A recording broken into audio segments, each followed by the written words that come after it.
আসসালামু আলাইকুম dear viewers. আজকে আপনাদেরকে এমন একটি জায়গা দেখাবো যে জায়গায় আমাদের আদি পিতা হজরত আদম আলাইসাল্লাম ও মাতা হজরত হাওয়া আলাইসাল্লাম পৃথিবীতে ৩৫০ বছর কান্নাকাটির পর মিলিত হয়েছেন। শুধু তাই নয়, এই জায়গায় আমাদের প্রিয় নবী হজরত মুহাম্মদ সাল্লাল্লাহু আলাইহি সাল্লাম বিদায় হজের ভাষণ দিয়েছিলেন। এটি দোয়া কবুলের একটি জায়গা, আর সেই জায়গার নাম হচ্ছে জাবালে রহমা বা রহমতের পাহাড়। আরও জানাবো এই পাহাড়ে উঠতে কতটা সিঁড়ি রয়েছে। আমাদের সাথেই থাকুন আর দেখতেই থাকুন। আমরা সিঁড়ি গণনা করতেছি এবং আপনাদেরকে জানাচ্ছি। ৪৭, ৪৬, ৪৭, ৪৮, ৪৯, ৫০।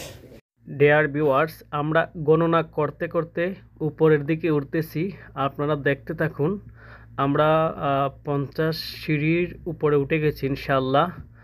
আর দেখি কতটা সিঁড়ি বাকি রয়েছে। আমরা সম্পূর্ণ সিঁড়ি গণনা করার পরে আপনাদেরকে লাস্টে জানাবো এবং দেখাবো যেই জায়গায় মহান রব্বুল আলামিন হজরত আদম এবং হাওয়া আলাইসাল্লামকে জান্নাতে গন্ধম ফল খাওয়ার পরে দুনিয়াতে প্রেরণ করার পরে বর্তমান শ্রীলঙ্কায় হজরত আদম আলাইসাল্লামকে প্রেরণ করেছিলেন এবং বর্তমান জেদ্দায় হজরত হাওয়া আলাইসাল্লামকে প্রেরণ করেছিলেন। তারা দুইজন দুই জায়গায় থাকার পরে মহান রব্বুল আলামিনের দরবারে কান্নাকাটি করার ফলে ৩৫০ বছর পরে এই পাহাড়ে তাদের দুইজনের পুনর্মিলন হয়েছিল। আমি আপনাদেরকে সেটি দেখাবো এবং এই পাহাড়ের অনেক গুরুত্ব তাৎপর্য রয়েছে। এখানে তিন দিক দিয়ে পাহাড় রয়েছে, পাহাড় বেষ্টিত। এটা হচ্ছে আরাফাতের ময়দানে অবস্থিত। আরাফাতের ময়দানে হাজিরা না আসলে পরে হজ হয় না। অবশ্যই ৯ জিলহজ আরাফাতের ময়দানে আসতে হবে, তা না হলে হজ কবুল হবে না। প্রিয় বন্ধুরা, আমরা প্রায় কাছাকাছি এসে গেছি। আপনারা দেখতে পাচ্ছেন পাহাড়ের উপরে একটি স্তম্ভ রয়েছে বিশাল আকারের।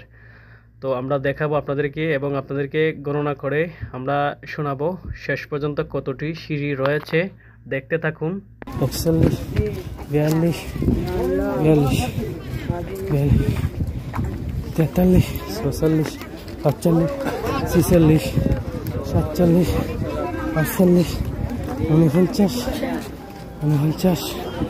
১৪৯, ৫০, ৫১, ৫২, ৫৩, ৫৪, ৫৫, ৯৬, ৯৬, ৫৭, ৫৭, ৫৭, ৫৭, ৫৮, ৫৯, ৬০। আলহামদুলিল্লাহ বন্ধুরা, ১৬০টি সিঁড়ি রয়েছে।